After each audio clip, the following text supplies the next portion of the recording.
여기서 요걸 가지고 조금만 더 설명을 드릴게요.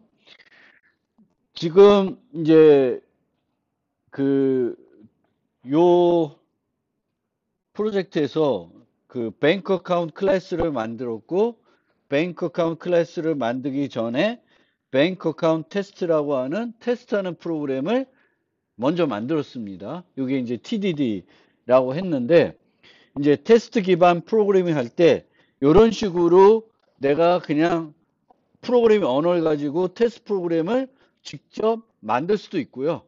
테스트 도구라고 하는 테스트 프로그램을 만들 때 사용할 수 있는 별도 도구를 이용해 가지고 테스트 프로그램을 만들 수도 있습니다. 그리고 자바에서는 JUnit라는 단위 테스트 도구가 따로 있어요.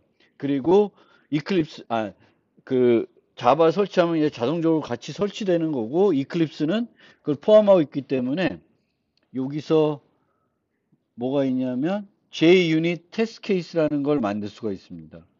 그래서 이렇게,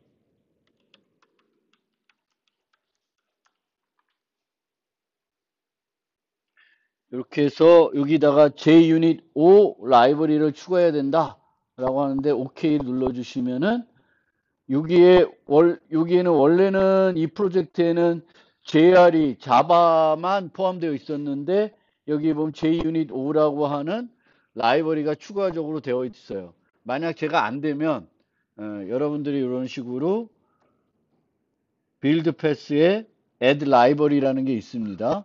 요거 선택해서 JUnit를 선택하시면 돼요.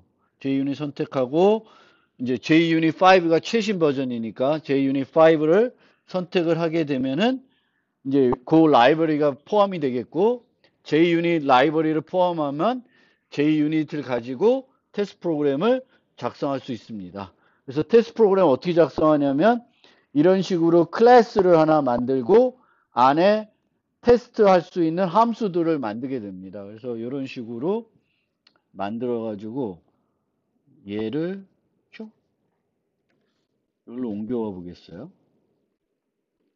근데 여기는 어떻게 해서 확인을 했냐 그러면은 그 화면에다가 값을 출력해 가지고 내가 값이 맞는지 확인했는데, 이제 테스트 프로그램에서는 그런 식으로 확인하는 게 아니라 이제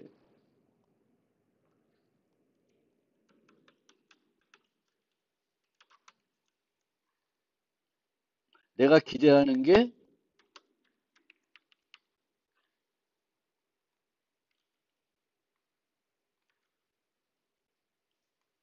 assert equals, assert true, assert false 이런 걸 통해서 이제 뭐 여러 가지 이제 비교하는 함수들이 있어요.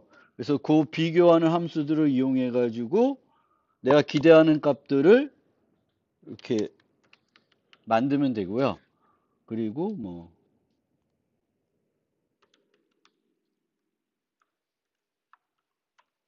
만들어서 실행을 하면 이렇게 빨 녹색 표시가 되면 테스트가 다 통과됐다는 거고요.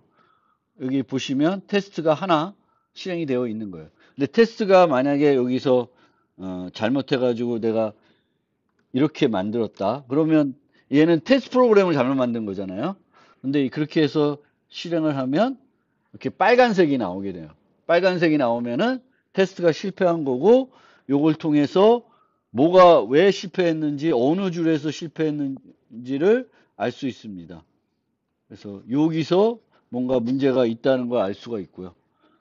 그래서 이런 식으로 여러분들이 제가 JUnit 사용법에 대한 자료를 올려드렸는데 아직 안 올려드렸지만 올려드릴 거니까 한번 보시고요. 혹시 자료 구조 수업을 제 걸 듣는 사람은 또 자바 하실 경우에는 이 구글 테스트가 아니라 자바에서는 요 JUnit 이용해서 테스트 프로그램 이용해 가지고 이제 내가 만드는 자료 구조들의 그 연산들이 잘 만들어졌는지를 검사할 수 있는 테스트들을 제가 드리고, 여러분들이 만들어서 그 테스트를 통과하게끔 이제 프로그램 짜는 그런 훈련들을 하고요. 또 여러분들이 새로 만든 어떤 함수들이 있을 때 이 함수가 내가 기대한 대로 동작하는지를 확인하기 위해서 테스트 프로그램들을 만들고 실행할 수 있어요. 그래서 이렇게 테스트 프로그램 만들어 놓으면 항상 뭔가 수정하고 나서 이 테스트 프로그램 돌려가지고 내가 수정했음에도 불구하고 계속 프로그램이 내가 원하는 대로 동작하는지 살펴볼 수가 있습니다. 그래서 프로그래밍 할 때 리팩토링이라는 개념이 있어요. 리팩토링은 뭐냐면은 이제 어떤 소프트웨어를 만들었어요. 그래서 잘 돌아가요. 근데 이제 그 상태를 계속 유지한 상태에서 코드를 개선하고 싶은 거예요. 그러면 내가 막 코드를 수정하겠죠. 그래서 수정해도 내 수정했는데도 프로그램은 여전히 예전과 똑같이 동작을 해야 되겠죠. 그거를 확인하려 그러면은 이런 테스트 프로그램들을 잘 만들어 놔야 되는 거고요. 테스트 프로그램을 통과했다고 해서 이 프로그램이 오류가 없는 아주 완전한 정확한 프로그램이라고 보기는 어려울 수 있습니다. 왜냐하면 테스트가 완전하지 않을 수 있어요. 모든 경우를 테스트가 완벽하게 검사한다 그러면 테스트를 통과하면은 내 프로그램이 완벽하다고 할 수 있겠지만 보통은 이제 테스트를 잘 못 만들 수도 있습니다. 그래서 이 테스트를 만드는 것도 이제 쉬운 건 아닌데 많이 해보면 이제 테스트들을 잘 만들 수가 있고, 테스트를 잘 만든다는 거는 내가 만들어야 될 프로그램을 또 정확하게 이해한다는 거예요. 내가 만들어야 될 프로그램을 이해 못해. 그러면 테스트를 만들 수가 없죠. 그래서 테스트를 만든다는 건 내가 제대로 이해하고 있다. 어떤 입력이 들어갔을 때 어떤 출력이 나와야 되는지를 알고 있고, 어떤 경우들을 살펴봐야 내 코드가 잘 돌아가는지 아는 거예요. 그래서 보통 코너 케이스라고 그러잖아요. 코너 케이스라는 건 조금은 예외적인 상황들이에요. 그래서 우리가 프로그램을 짰는데 대부분의 많은 경우에는 잘 돌아가는데 그런 상황이 되면 또 안 돌아갈 수가 있습니다. 그래서 우리가 문제를 풀 때도 그렇지만 이 문제의 코너 케이스가 뭔지 잘 알아야 되고, 그 코너 케이스에 대해서도 내가 만든 게 잘 돌아가게끔 작성을 하셔야 됩니다. 그래서 이 테스트 만드는 것도 잘 생각을 해 주시고요.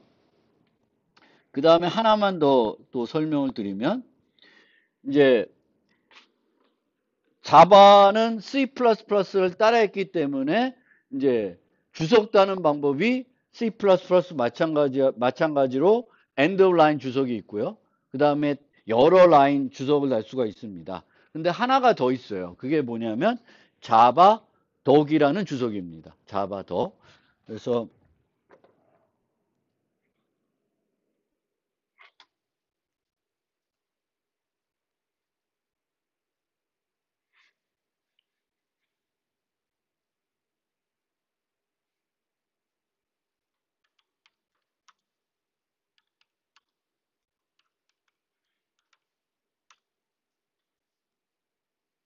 저는 보통 이렇게 코딩 하다가 이제 자바 코딩 하다가 뭔가 어떤 클래스의 어떤 함수들이 어떻게 동작하는지 알고 싶다.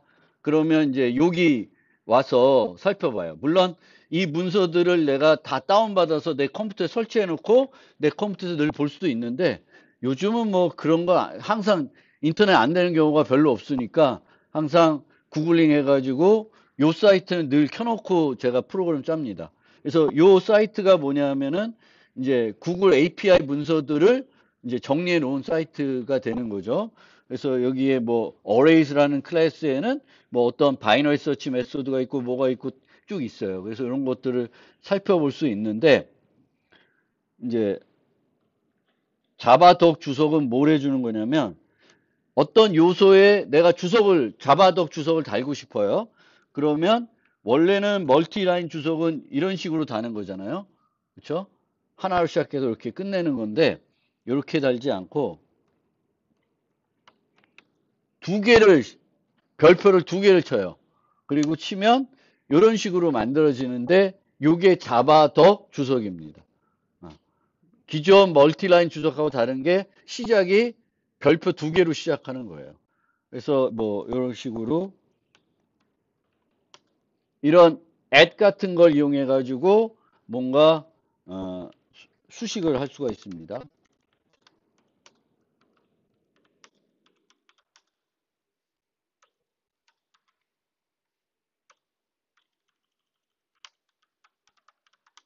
이런 식으로 이제 수식을 할 수가 있고, 뭐, 이렇게 맨 첫 줄에는 뱅.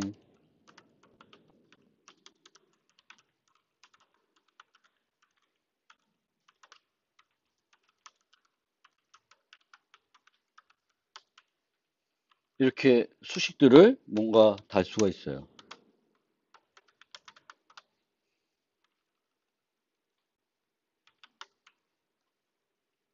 그리고 이런 함수 같은 경우에, 이 함수 같은 경우에는 치면은 at return이 그냥 자동으로 들어오죠. 왜냐하면 밑에 있는 게 int get balance인데 요 메소드는 반환 타입은 있어요. 반환 타입은 있지만 매개 변수는 없는 애예요. 그럼 이제 이렇게 이제 반환 타입 설명하라는 거고,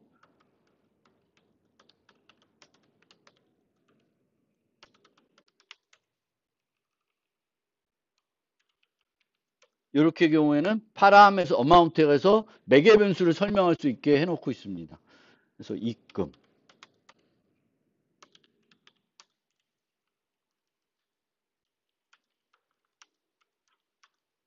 이렇게 다는 게 뭔지 잘 모르겠는데 대충 이렇게 다는 거예요. 이게 이제 자바독 주석이고요. 자바독 주석을 단 다음에는 이 프로젝트에 보면은 generate 자바독이라는 게 있어요. 이제 이클립스의 경우에 다른 건 잘 모르겠고요. 누르면은 이제 이렇게 되어 있고 어, 이게 next 어디 있더라? 여기에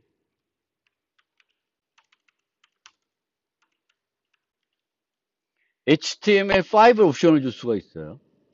그래서 finish를 누르면은 뭐 원이 생겼는데 여기에 보면 독이라고 하는 폴더가 생겼어요. 독이라는. 그리고 독이라는 폴더에 가면 뭐 많이 생겼는데 이제 우리가 웹페이지에서 제일 먼저 접근하는 페이지가 index.html이죠.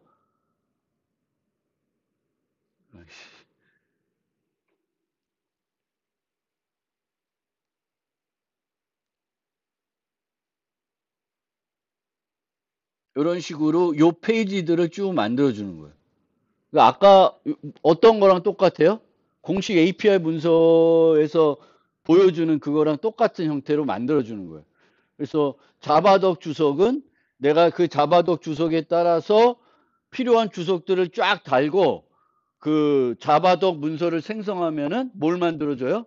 웹 문서를 만들어주는 거예요. 내 클래스를 설명하는 웹 문서를 만들어주는데 어떤 형태로 만들어주냐면 공식 자바 API와 똑같은 형태로 만들어주는 거예요.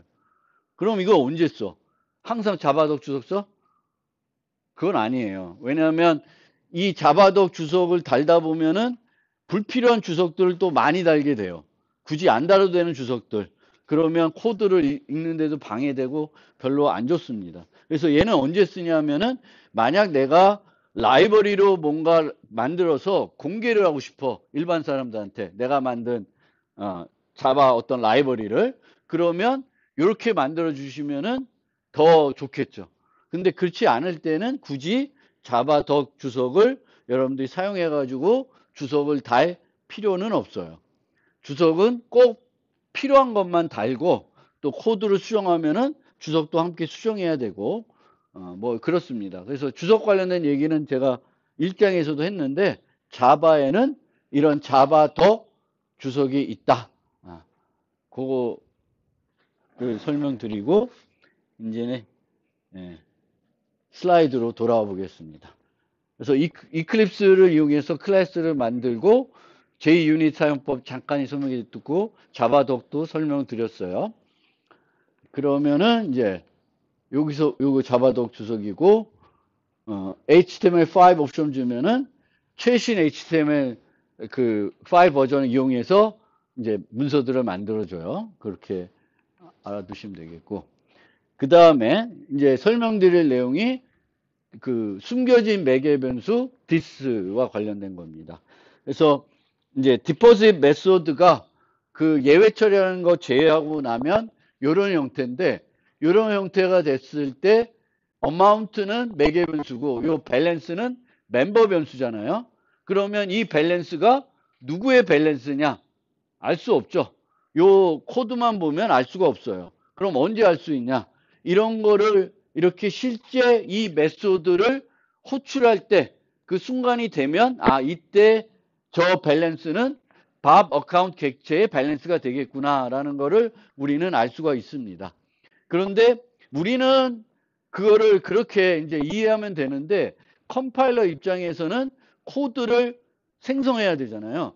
요 코드를 이제 그 바이트 코드로 바꿔줘야 되는데 누구의 밸런스인지를 표시를 해줄 수 있어야 되죠. 근데 누구의 건지 모르니까 어떻게 하냐면은 항상 메소드는 객체 메소드, 일반 메소드에는 숨겨진 매개 변수를 하나 집어넣습니다.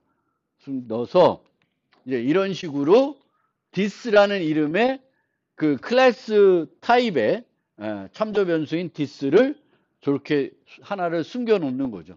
항상 있는 거예요. 그래서 내가 매개 변수가 메소드를 정의하는데 빵개야. 그럼 실제로는 매개 변수가 빵개가 아니라 몇 개? 한 개가 있는 거죠. 그리고 두 개면 세 개가 있는 거예요. 그래서 this가 늘 숨겨져 있습니다. 그래서 이 this는 여러분들을 쓰라고 만든 건 아닌데 이제 필요하면 쓰실 수 있어요. 근데 원래는 이 this는 누구를 위해서 만든 거냐면 컴파일러를 위해서 만든 거예요. 그래서 컴파일러는 얘만 이렇게 바꾸는 게 아니라 어디 있냐? 없어?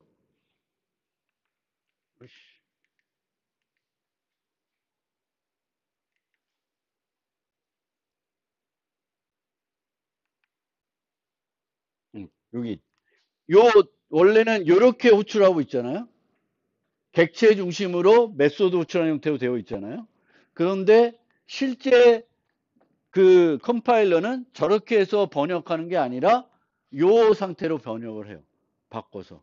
그러니까 옛날 우리는 열심히 최신 객체지향 형태로 프로그래밍을 하고 있지만 컴파일러는 어떻게 하는 거예요? 다 옛날 C 스타일로 바꿔놓는 거죠. 함수에 데이터를 전달하는 형태로 바꿔놓는 거예요. 그래야 함수는 코드를 만들 수가 있기 때문에 이제 그런 식으로 이제 컴파일러는 여기에 this를 추가도 하지만 여기 this 추가했으니까 이제 부를 때도 요 형태가 아니라 이런 형태로 바꿔가지고 이제 호출하는 형태가 되는 거게 되겠습니다. 그래서 이 this를 우리가 숨겨진 매개 변수라고 하는 거고요.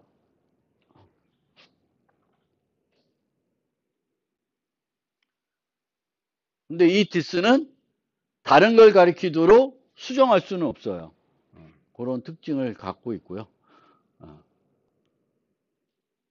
그 다음에 이제 그 일반적인 메소드들은 다 이런 숨겨진 매개 변수 this를 가지고 있지만 이제 스태틱으로 수식된 메소드들은 이제 그게 없고요. 그리고 우리가 this를 그러면 언제 쓰이냐? 이제 이런 식으로 원래는 컴파일러는 다 이제 이름들을 쓸 때 얘가 멤버 변수면 앞에다가 this를 붙이게 됩니다. 컴파일러는. 근데 컴파일러가 그걸 자동을 해주지만 내가 대신 할 수도 있는 거죠. 그래서 이렇게 이제 그 매개 변수 이름과 멤버 변수 이름이 충돌될 때 그거를 구분하기 위해서 내가 this라는 걸 필요하면 쓸 수도 있어요. 근데 이렇게 하는 게 한 방법이고 요 this를 쓰기 전에는 우리가 어떻게 했어요? 구분하기 위해서 뭐 mname 뭐 이렇게 underscore name 이런 밑줄 name 뭐 이렇게 해서 했죠. 그게 더 좋을 수도 있고요. 그거는 이제 여러분들이 결정하시면 돼요. 그래서 내가 멤버 변수와 다른 일반 변수들을 구분해서 항상 잘 보고 싶다 그러면 그렇게 mname 뭐 밑줄 name 뭐 이런 식으로 이름을 붙여주면 되겠고 나는 굳이 그런 거 없어도 별로 문제가 안 돼. 그러면 필요할 때 이제 충돌돼서 구분을 해줘야 될 때는 내가 직접 this를 써서 구분해 주면 돼요. 그러면 요때는 요런 거고 그것보다 실제 이 this를 우리가 꼭 써야 될 때가 언제냐면은 함수의 결과로 메소드의 결과로 객체를 반환할 때가 있어요. 객체를 반환해야 될 때가 있습니다. 그럴 때는 이제 this를 return this 이런 식으로 해가지고 객체를 반환하게 되고, 그렇게 this를 반환하는 형태로 메소드를 만들게 되면 이제 연쇄 호출 형태로 프로그램할 수가 있죠. a.fu 바 이런 식으로 또 프로그램할 수가 있습니다. 왜냐하면 a.fu의 결과는 다시 a가 되는 거죠. 그러면 또 a의 바, 그래서 순차적으로 fu 부르고 그 다음에 바 부르는 형태로 연쇄 호출 형태로 내가 프로그램을 만들 수도 있습니다. 그래서 this를 이제 내가 필요에 따라서 메소드의 결과로 이제 객체 자기 자신을 반환해야 될 때가 있는데, 그때 이제 this를 쓰게 됩니다. 이거는 C++나 자바나 차이가 없어요. C++에서도 이 this를 그런 두 가지 용도로 쓰이고, 자바에서도 또 똑같이 두 가지 용도로 쓰인다. 멤버 변수와 매개 변수를 또는 지역 변수를 구분하기 위해서 this를 쓸 수 있고, 객체 자체를 반환해야 될 때 이제 this를 쓸 수가 있습니다. 물론 이제 자바에서 이 this는 참조 타입이고 C++의 this는 포인터 타입이니까 그런 또 차이는 있지만 결국 같은 용도가 되겠죠. 그리고 이제 똑같은 키워드인데 this를 쓰는데, 이 this라는 키워드가 한 가지 용도로만 쓰이는 게 아니라 또 다른 용도로도 쓰여요. 그래서 키워드, 한 가지 키워드가 여러 가지 용도로 쓰일 수가 있죠. 여러 가지 용도로 쓰일 수가 있어요. 대표적으로 우리가 새로운 문법을 추가해요. 새로운 문법을. 자바는 요즘 새로운 문법들 자주 추가하죠. 그러면 새로운 문법을 추가할 때 이제 새로운 키워드를 추가하고 싶은 욕망이 있을 거 아니에요. 뭔가 새로운 기능을 넣으니까 새로운 이름의 키워드도 넣고 싶어요. 근데 새로운 키워드를 새 버전에 넣게 되면 뭐 어떤 문제가 생겨요? 호환의 문제가 생기죠. 왜냐하면 그 전에는 그 이름이 키워드가 아니었겠죠. 그러면 예전 자바 버전들을 사용하게 되면은 컴파일이 제대로 안 될 수가 있어요. 그래서 언어에서는 가급적 새로운 언어 기능, 문법적인 새로운 기능들을 추가하더라도 웬만하면 새로운 그 키워드를 추가하지 않고요. 새로운 키워드를 추가할 때도 보통은 제한적 키워드로 추가하게 됩니다. 제한적 키워드는 항상 키워드로 인식되는 게 아니라 특정한 위치에서만 사용되면 키워드로 인식되는 그런 형태로 하게 돼요. 왜 그렇게 해요? 그 과거와 호환을 유지하기 위해서 그런 거고요. 그러다 보면은 새로운 키워드가 필요할 때 뭘 쓰냐? 기존에 사용했던 키워드들을 재활용하게 됩니다. 그러면은 하나의 키워드가 여러 의미로 여러 곳에서 다른 용도로 쓰이는 거죠. 그래서 이 경우도 이 this랑 이 this는 같은 키워드지만 전혀 다른 거죠. 이 this는 숨겨진 매개 변수 this이고요. 요 this는 이제 같은 그 생성자를 호출할 때 사용이 되는 문법이에요. C++에서는 클래스 이름으로 여기다가 독 써가지고 호출한 형태로 코딩을 하는데, 초기화 목록에서. 자바에서는 이제 한 생성자의 경우도 생성자를 여러 개 정의할 수가 있죠. 생성자를 여러 개 정의하다 보면 생성자에서 하는 일은 비슷비슷하겠죠. 왜냐하면 생성자에서 해야 될 일은 객체를 초기화하는 일이기 때문에 생성자를 여러 개 정의하다 보면은 코드가 중복될 수가 있습니다. 그러면 코드 중복은 또 싫으니까 그 코드 중복을 없앨려 그러면은 한 생성자에서 또 다른 생성자를 호출한 형태로 프로그래밍을 하게 됩니다. 그래서 이런 식으로 얘가 이쪽으로 호출하는 그런 형태로 이제 프로그램 하는 거고요. 이 this를 이용한 다른 생성자의 호출은 제한사항이 하나 있습니다. 생성자 몸체의 첫 번째 줄에 와야 돼요. 뭐 하다가 중간에 디스를 써서 또 다른 생성자를 호출하면은 문법 오류입니다. 그래서 만약에 생성자에서 또 다른 생성자를 호출하고 싶으면은 이제 그 첫 번째 문장으로 써야 되겠고, 이 첫 번째 문장을 쓴 다음에 그 다음에 추가적으로 문장들을 작성할 수는 있어요. 지금은 안 돼 있지만 작성할 수 있습니다. 그래서 항상 생성자를 우리가 호출하게 되면은 이 생성자만 호출되는 게 아니라 다른 생성자도 호출될 수 있어요. 근데 팩트는 이 생성자를 호출했으면 생성의 마무리는 다 언제 어디서 끝나요?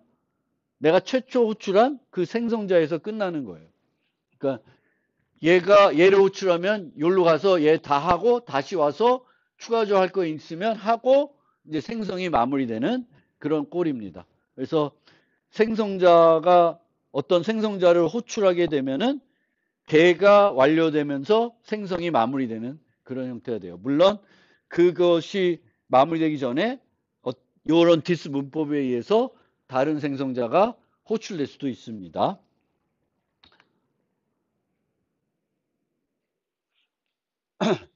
그래서 이렇게 우리가 클래스를 구현할 때 이제 클래스 몸체 내에서는 클래스의 멤버 변수, 메소드들을 단순 이름으로 우리가 호출해서 아니면 접근해서 사용할 수가 있습니다.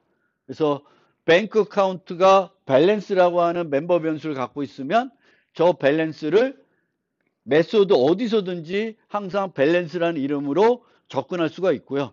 이 밸런스라는 단순 이름으로 접근할 수 있는데 얘는 뭐가 생략된 형태예요? 앞에 디스 점이 생략된 형태이고 컴파일러는 그걸 기계적으로 넣어서 이제 코드를 만들어 주게 되겠습니다. 필요하면 여러분들이 컴파일러 붙여주겠지만 내가 이제 매개 변수나 지역 변수 구분하기 위해서 디스를 붙여줄 수가 있고요. 이 클래스 멤버들을 밖에서 접근할 때는 단순 이름을 접근할 수 없고 완전한 이름으로 접근해야 되는데 완전한 이름이란 클래스 이름이나 객체 변수를 이용해서 점 연산자를 이용해서 접근하시면 되는데 모든 멤버를 밖에서 항상 접근할 수 있는 건 아니고 접근 권한에 따라서는 접근을 못할 수도 있고 할 수도 있는 거고 이렇게 그 클래스 이름으로 접근하는 것들은 스태틱한 멤버 변수이거나 스태틱한 메소드인 경우에만 클래스 이름을 써서 이제 접근을 할 수가 있고요. 클래스 내에서는 이 접근 권한은 객체 단위가 아니라 클래스 단위입니다. 클래스 단위. 그래서 이제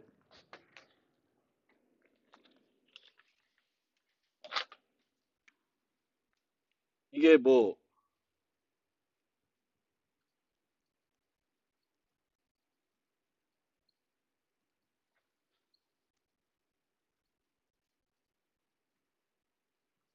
이렇게 되면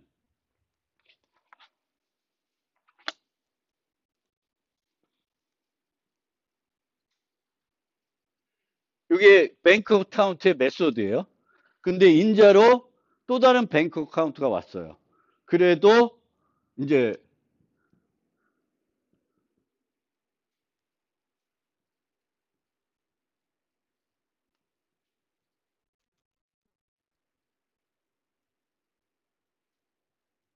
지금 객체는 밸런스 거가 있지만 아, 뭐야 이거 other 점 밸런스 이렇게 코딩할 수가 있는 거죠. 그러니까 이 접근 제어라는 건 이제 요 객체 현재 객체 것만 내가 접근할 수 있는 게 아니라 다른 객체도 같은 타입이면은 그 항상 접근이 가능한 거죠. 그래서 요 클래스 내에서 이런 식으로 다른 뱅크 어카운트 객체가 다른 객체다 하더라도 접근을 할 수가 있습니다. 그러니까 이 접근 권한이라는 거는 그 단위가 객체 단위가 아니라 클래스 단위인 거예요. 클래스 단위로 이제 뱅크 어카운트의 프라이빗 멤버이면 뱅크 어카운트에서는 모든 뱅크 어카운트 객체의 그런 프라이빗 멤버를 완전한 이름 아니면 단순 이름으로 접근할 수가 있는 거죠.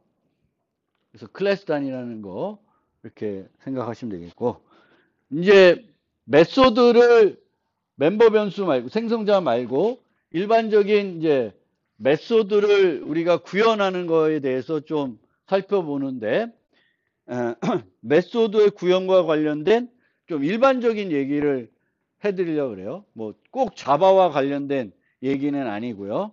그래서 내가 함수를 만든다. 그럴 때 내가 뭘 생각해야 되는지 이제 여기 검토해야 될 사항들을 좀 먼저 살펴보고, 이 중에 몇 가지는 조금 더 구체적으로 살펴보겠습니다. 그래서 첫 번째, 내가 어떤 클래스의 메소드를 만들려고 그래요.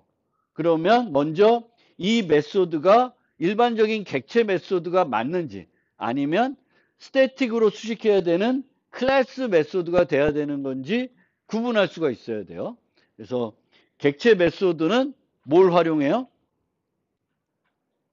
객체 멤버 변수를 활용해야 돼요. 객체 멤버 변수를 하나도 활용하지 않는 그런 함수면은 이 클래스의 일반 메소드로 정의할 필요가 없을 수도 있어요. 그리고 이제 일반적인 함수인데 특별히 정의할 곳이 없어. 그러면 이제 그 함수와 관련되어 있는 어떤 클래스의 스태틱 메소드로 정의할 수도 있고, 또 스태틱 클래스에 어떤 스태틱 멤버 변수가 있으면 이 스태틱 멤버 변수를 조금 조작하기 위해서 스태틱한 메소드를 만들 수도 있습니다. 그래서 스태틱 개념은 좀 뒤에 가서 또 설명드리겠지만, 어쨌든 첫 번째로는 내가 함수 메소드를 추가하려고 할 때 이 클래스 이 메소드가 맞는 건지 아니면 일반 함수로 만들어야 되는 건지를 구분할 수 있어야 되겠고, 그 다음에는 이 메소드가 이 클래스에 들어가는 게 맞는 건지 아니면 다른 클래스에 가는 게 더 맞을 수도 있어요. 내가 잘못 그 메소드의 위치를 더 바람직한 곳이 있을 수도 있고요. 특히 만약에 어떤 함수를 만들었는데 이 함수 안에 조건문이 있어요. 또는 반복문이 있어요. 그러면 이 조건문과 반복문에는 조건식이 있겠죠.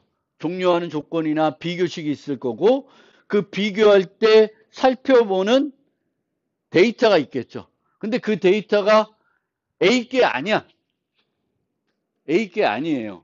그러면 얘는 여기에 있을 그 요소가 아닌 거예요. 어떤 조건문이 이 클래스의 멤버 변수를 살펴보지 않아. 그러면 거기에 있을 게 아니라 얘는 B 걸 살펴보면 B에 가 있어야 되는 거예요. 그게 더 맞아요. 그래서 내가 메소드를 만들 때 이제 메소드를 만드는데 조건문을 만들든지 반복문을 만들었어. 근데 이 반복문의 조건을 봤더니 나는 A 클래스 만들고 있는데 살펴본 조건이 이게 아니야. 인자로 받은 거나 지역 변수로 만든 어떤 다른 객체일 거야. 그러면 여기에 있을 게 아니에요. 그 내용은 그쪽에 만들고 나는 그거를 호출해서 써야 돼요. A에서는. 그게 맞는 거예요. 내가 관심 가져야 되는 거는, A에서 관심 가져야 되는 건 내 상태지, 다른 사람의 상태는 내가 관심 가질 게 아니라 그쪽에서 해서 뭔가 줘야 되는 거죠. 그래서 그런 거를 좀 살펴보고요. 그 다음에는 메소드의 접근 권한을 내가 결정을 해야 되겠죠. 퍼블릭 할지, 프라이빗 할지, 뭐 어떻게 할지 이제 결정을 해야 되는데, 주로 밖에서 호출해야 되는 건 퍼블릭. 밖에서 호출할 필요 없이 내부적으로만 사용하는 그런 메소드는 프라이빗으로 써야 되죠. 그래서 밖으로 오픈하는 메소드의 수는 적으면 적을수록 좋아요. 너무 많은. 근데 내가 개발할 때에는 테스트를 해봐야 되니까 그게 프라이빗이면 테스트 해보기가 어려울 수가 있어요. 그래서 이제 일부러 개발하는 과정에서는 퍼블릭으로 만들어 놓긴 하는데, 이제 실제 테스트가 끝나서 이 함수는 문제가 없다고 생각하는데 외부에서는 안 쓰는 애야.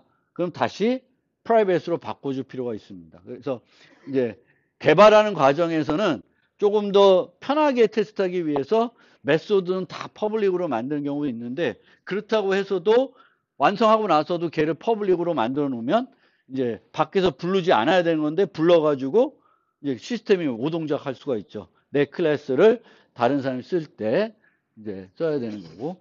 이제 메소드도 맞아. 여기에 있으래도 맞고 접근관원도 결정했어요. 그럼 이제 몸체를 잘 만들어야 되는데 이 몸체를 잘 만들어야 될 때 우리가 살펴봐야 되는 게 메소드의 사전 조건, 사후 조건입니다. 이 메소드의 사전 조건이 뭐고 사후 조건이 뭔지 살펴봐야 이걸 알아야 내가 안에서 예외적으로 테스트해야 되는 인자들의 범위라든지 이런 것들을 명확하게 알 수가 있습니다. 그래서 메소드의 사전 조건, 사후 조건. 사전 조건은 주로 뭐하고 관련되어 있는 거예요? 매개 변수와 관련되어 있어요. 이 매개 변수가 무슨 타입이고 그 타입에 대해서 모든 값들을 이 함수가 다 받을 수 있는 건지 아니면 범위가 제한적인 건지. 방금 우리가 만들었던 뱅크 어카운트의 경우에는 withdraw나 디포짓을 예를 들어 봅시다. 디포짓 메소드는 int amount라는 매개 변수를 받아요. 그러면 int 타입이니까 얘의 범위는 마이너스 얼마부터 플러스 얼마까지 돼요.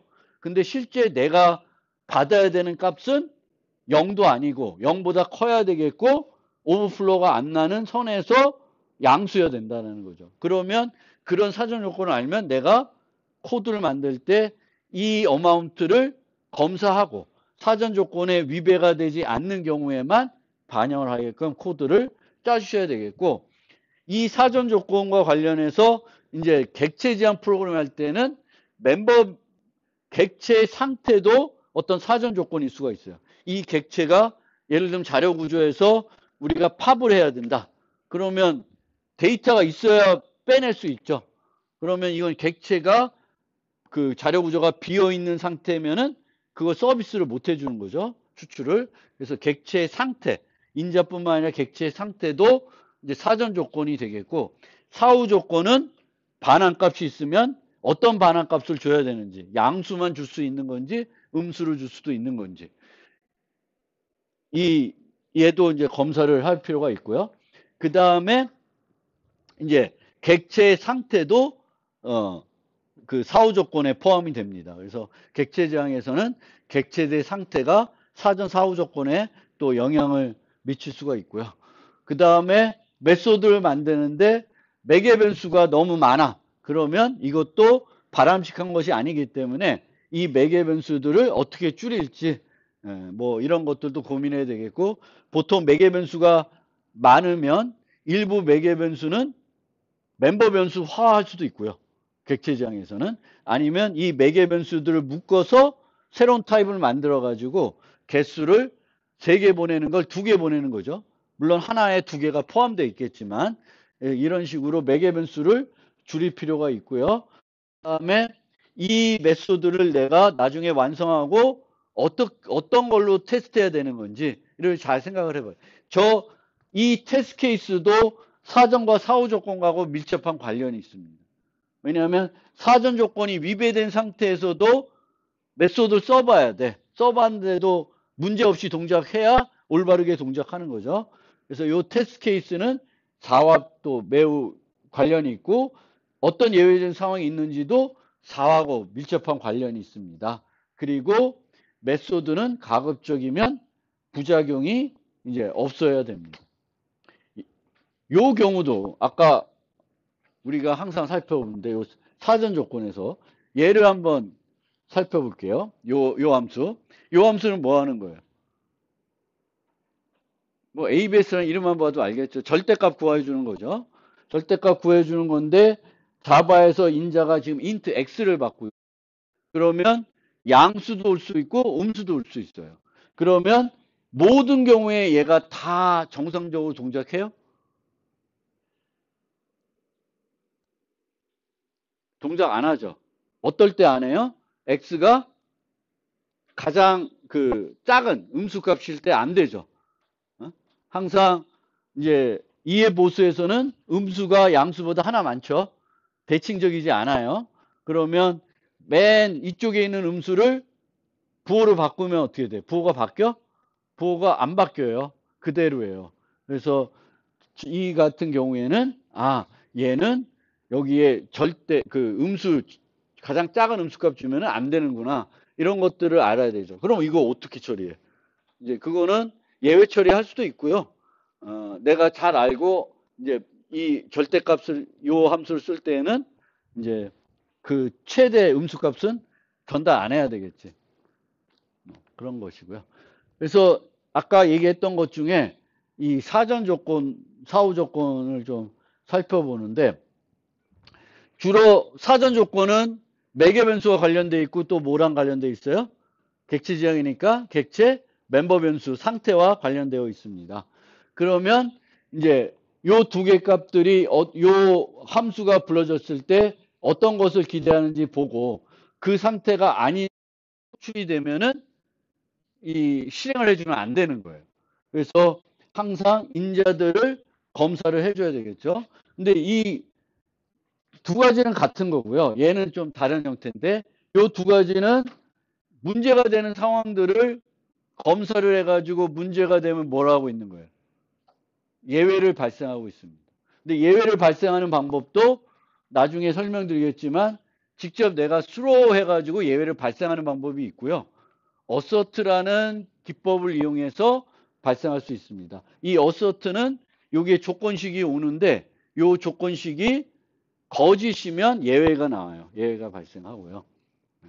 그래서 이렇게 만들 수가 있고요. 그리고 요거는 어서트는 한꺼번에 다 없앨 수가 있어요.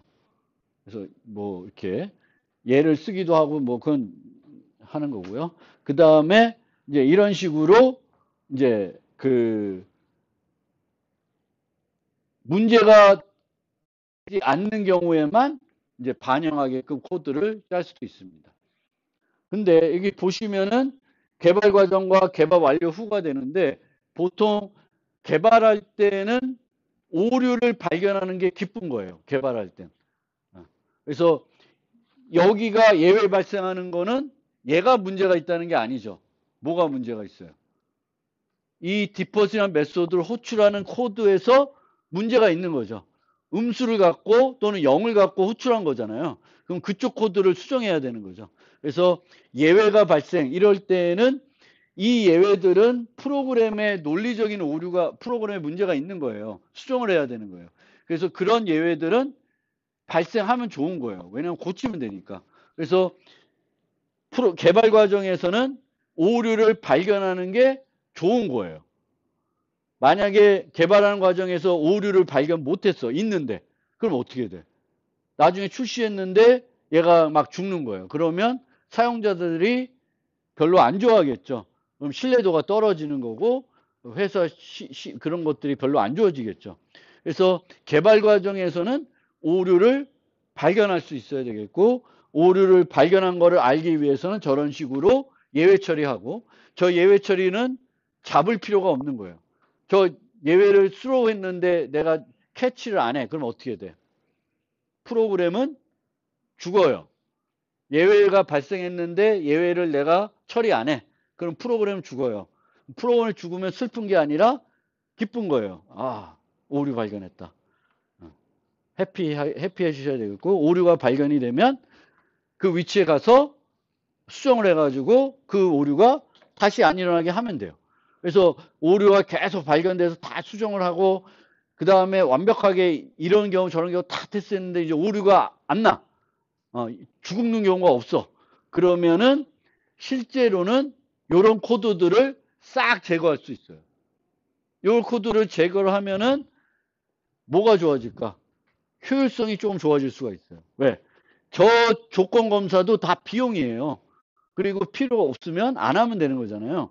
그래서 내가 다 만드는데 이제 더 이상 오류가 없을 것 같아. 그러면 내 응용에서 제거할 수 있습니다. 그런데 만약에 계속 개발을 해야 돼. 유지보수 계속 해야 돼. 그러면 보통은 다음 또 필요한 거니까 다음에 똑같은 에러가 날 수 있으니까 저런 걸 남겨둘 테고 또 라이브러리들은 다 만들어 놓죠. 우리가 라이브러리 쓸 때 잘못 쓰면 죽게 만들잖아요.